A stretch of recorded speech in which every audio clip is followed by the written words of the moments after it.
Are you stuck doing only manual testing at your current job?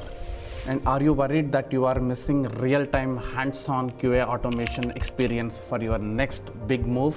You are not alone. Thousands of testers exactly feel same level of anxiety. You see job descriptions asking for real-time automation experience, and you think, how can I get that experience if my company won't let me to automate at my current job? But here is the good news. You don't need your boss permission to get this problem fixed.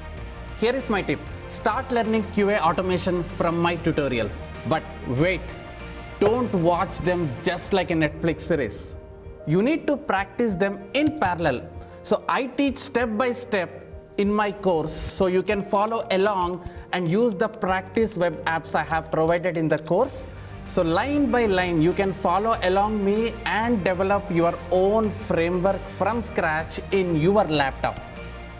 Because here is the truth, when you do things from scratch, you run into errors. That's normal, but that is where real learning happens. Don't just copy the code. Ask yourself, why I am adding this component here? Where are the oops concepts applied in my test file? So question yourself by writing each and every line parallelly with me while watching the content. When you understand the why behind every line you write, you stop thinking like a script writer and you will start thinking like an automation architect. And here is the secret. Start believing that the framework you are building on your laptop is a real project for your real company. Because you are doing everything from scratch, line by line, and you are developing a robust application. So before you go to the interview, first you need to believe yourself that this is the framework which I have worked in my previous company.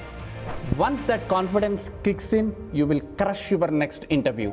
You won't recite answers, you will talk about design patterns, utilities, and debugging from your real-time experience. I have seen learners with zero automation experience outperformed the experienced candidates in an interviews by exactly following this methodology. If it worked for thousands of people out there, it will work for you as well. Just start one step at a time. Search for Rahul Shetty Academy in your browser or in Udemy search to find your favorite QA automation tutorial, and let's begin this methodology in practice. Good luck.